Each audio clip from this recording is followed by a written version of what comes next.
All right, a bit of a short demonstration video, why not to do things and how to fix things to do with this fuel filter and these clamps. We've done some work on the vehicle. We haven't changed the fuel filter yet, but we've gone ahead and removed the extra clamps that someone added in there that is just going to cut into the hoses. That's why Toyota came up with these self-tensioning clamps, because of people, okay?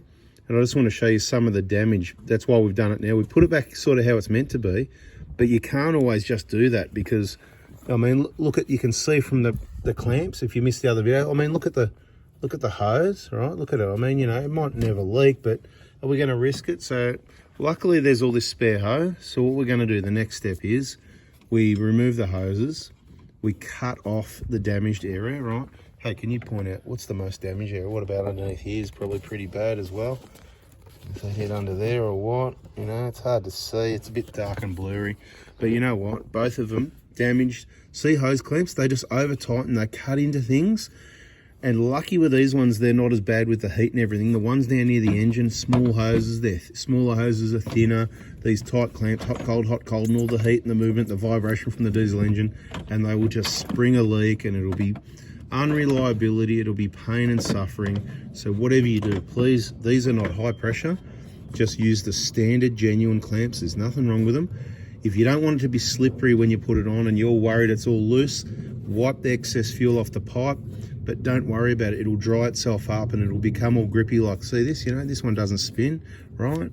But sometimes you get fuel on the pipe here when you got the hoses off changing the filter and it gets all slippery. It doesn't matter as long as the end of this hose is up to the second bump and the clamps between the two bumps. See, there's a bump back here. That's what that thick part there is, right? So the clamp should be there. I mean, we're sort of demonstrating, but ideally then it can't move back, right? It's not going to move anyway. So there's two bumps. Hose goes up to the second bump. Clamp goes between the first and the second bump. Gotch me? Gotched that? Did you gotch it? See the bump? See the bump there? Clamp goes back here, right? Where that clamp was is where these ones need to be. But because they're damaged, we can't do that. We just want to show you. Dodgy. We're going to snip it and it'll be all better later.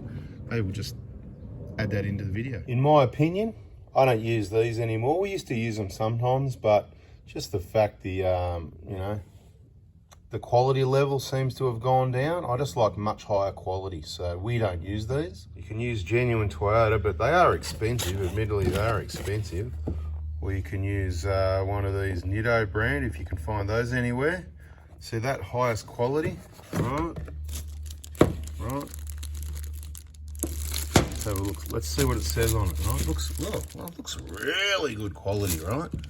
Ripper quality, just like a Toyota one, right? Look at that, made in Japan. Let's get out of the Not that looking at it and the quality of it, looking at it tells us much, but see where the holes, whatever machine drills those holes out, they're pretty neat. People were complaining about finding swarf and really rough holes on those Ryko ones. Definitely made in Japan quality. Seems to be pretty consistent, and doesn't it? The quality of it, it just looks like a Toyota one. It just kind of looks like an OE manufacturer type, and I don't know if it is, but you know, it looks really good quality. Anyway, so that's what we use. Just giving you a bit of a look around. A couple of different part numbers, so you need to look up the one that suits your vehicle. So I'm not saying buy that one, although going by the 699. Reverse engineering, they use that same number for both the 120 and the 150 Prado. So Ryko, the big Ryko company, is actually saying it's okay that, you know, they're both however many microns and flow rate and all that same. So there you go. And this is one of those dodgy ones that that's 2 millimeters smaller on the base there than this protection bracket. So it's done up all the way and it just slid straight off. Lucky it was still there. Probably rubbing around on the paintwork of the vehicle. Anyway, what I'm going to do, because I don't trust this hose now fully, it's probably all right. I'm going to trim a bit off it. Like I said, those worm drive clamps.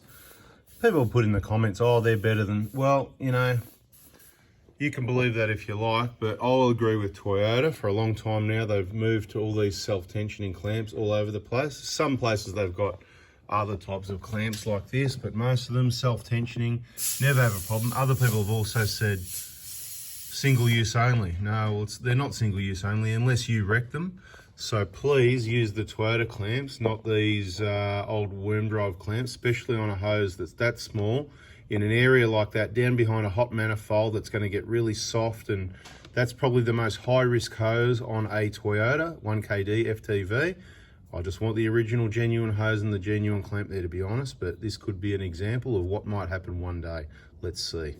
Oh my gosh, what have you done?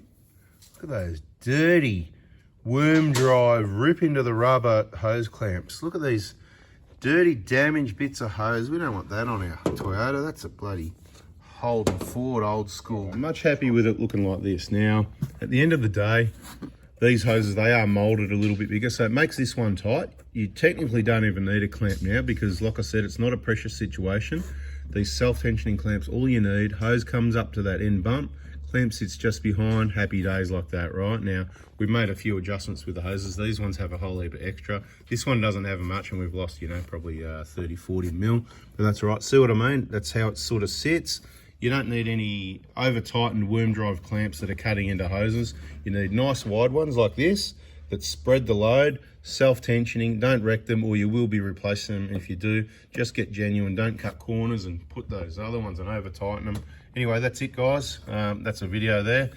We've lost a little bit there, but there's a bit of play there. There's still plenty of movement around there.